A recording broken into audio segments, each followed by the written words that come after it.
There are quite a few things to grapple with this Monday morning, but I think we have to begin with the Minister of National Security and Peace, Dr. Horace Chang, who was interviewed this morning on Nationwide. And I must tell you that Dr. Chang came out swinging.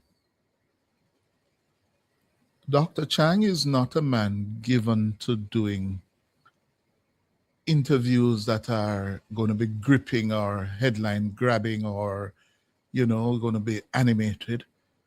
Frankly, Dr. Chang can be rather boring as an interviewee. And that's his style. Very calm, very measured, and in the business that we do, is not the kind of man you think is going to give you a good soundbite on a slow news day. That's not Dr. Chang. Yeah? But this morning, I think he took Turner and George by surprise. By the way, he's just returning to work after doing surgery. Yes? And he came on this morning in what was, I see Nationwide dubbing it, the first media interview since resuming duties following that period of the job. And what did Dr. Chang say this morning that struck a lot of people? He was very, very sharp and strong in attacking some civil society groups, organizations, for their criticism of the Jamaica Constabulary Force. He said that some of these organizations, and he named one in particular, that they consistently undermine the work of the police for financial gain and that they were benefiting from what he called blood money. When I heard him say that this morning, I stopped what I was doing. Say, is that Dr. Chang? Saying that Jamaicans for Justice, he named them, were gaining from blood money. Listen. Right after that, there was what I consider a broadside, an unjust, selfish, and cruel broadside against police officers because they weren't using cameras.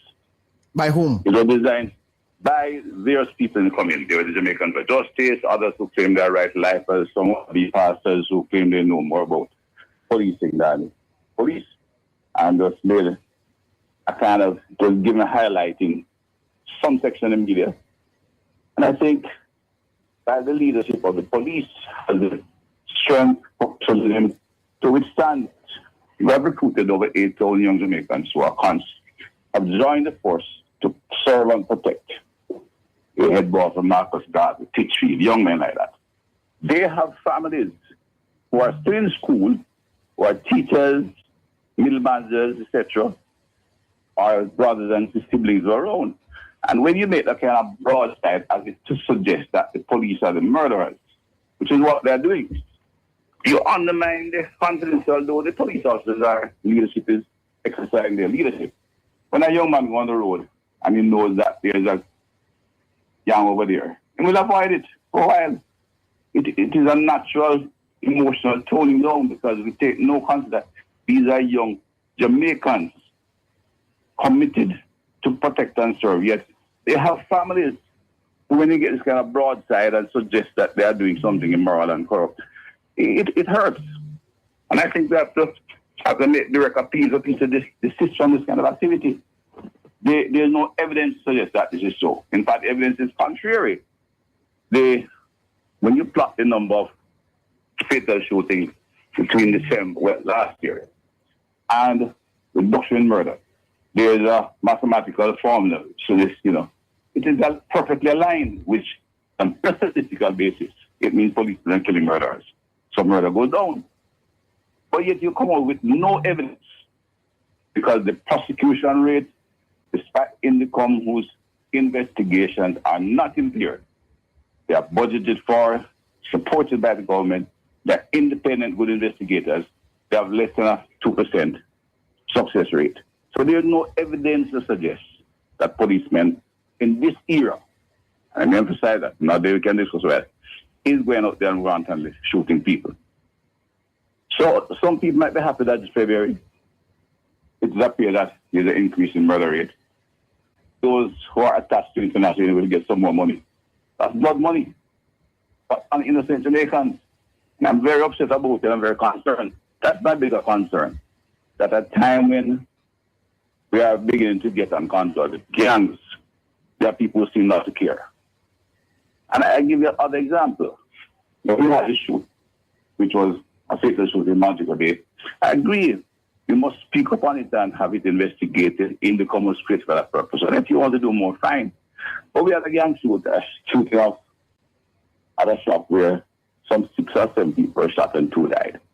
So, what is the rights of people like that? Jamaicans like to gather in a district shop on a main road in Tucker on a Friday or Saturday evening. Somebody was mentioning right from yes, others play domino, but they talk about everything. They resolve the country's problems and go home later.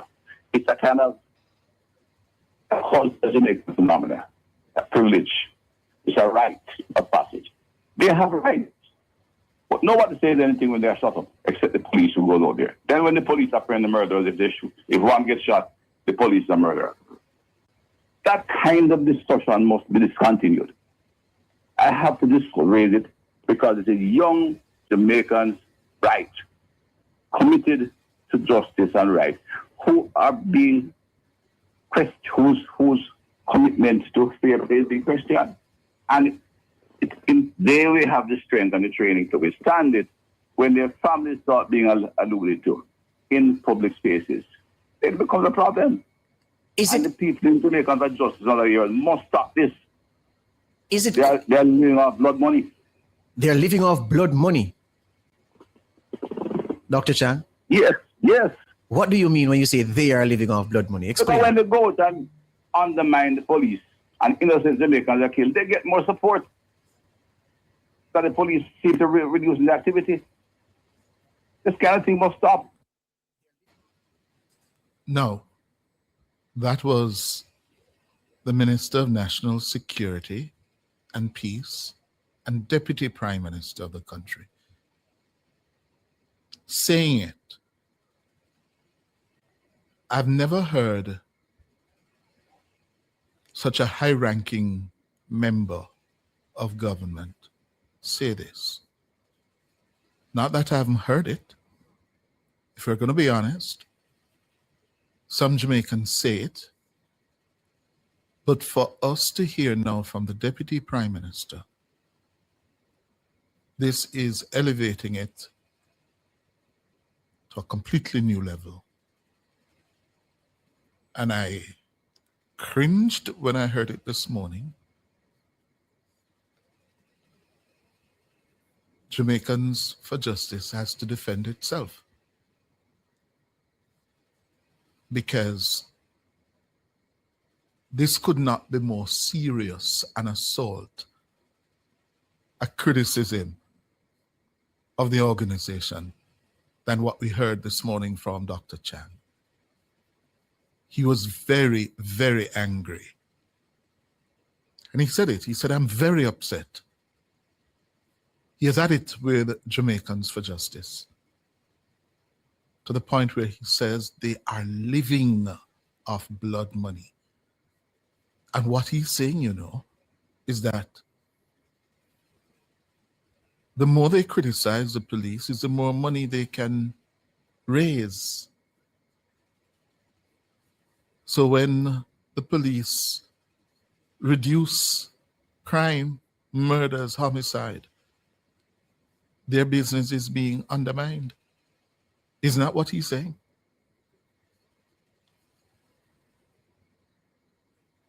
I look forward to hearing from JFJ. Yes. He also said that there's no evidence to suggest that the police in this era that we're living in are abusing their powers. And they go out and undermine the police and innocent Jamaicans are killed. They get more support that the police seem to reduce the activity. This kind of thing must stop. 62, Jamaica had a 62 per 100,000 murder rate. The United Nations had 34 and still war. We have brought it down to levels which is horrible. I live in a country that was tough. I had fathers who would cry because their daughters could take late night work. And if they do so, they have to find some convenience out of the community. To say they have never shown an interest in supporting the police in their efforts. So when you get a mass shooting, you don't hear anybody saying, all right, this is intolerable.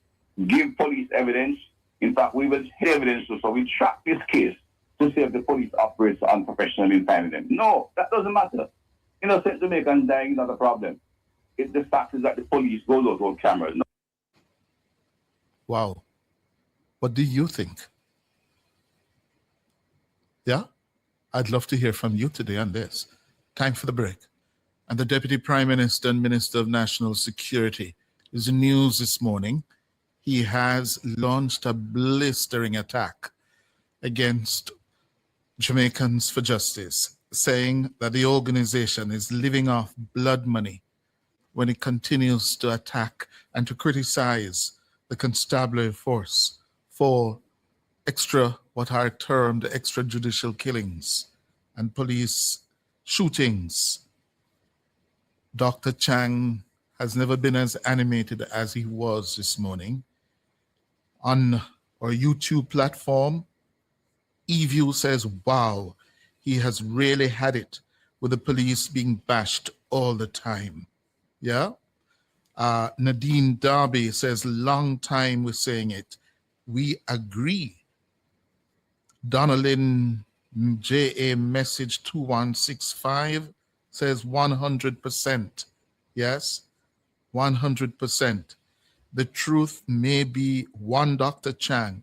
The truth may be an offense to some, but definitely not a sin. Yeah? The person went on to say that, listen, yeah, he's correct. Another person here says, Dr. Chang is a brave one to have said it. Read JFJ. Many Jamaicans said it long time, but never loud enough. Yeah. Carol Price says, speak the truth, Dr. Chang. Easton Stevens says, yes, Doc, it's about time we'll set it. Time come. Electro says, I stand with Dr. Chang. Another person launches, I'm not going to read this one. Dr. Chang is speaking what most intelligent Jamaicans and well-thinking Jamaicans are saying for a long time. That's from Dre Views. Well, that's a snapshot of the reactions here. And I would love to hear from you a little later. Yeah, Lady Lusher says he's correct. Many Jamaicans lost their lives and no support. Yeah. Well.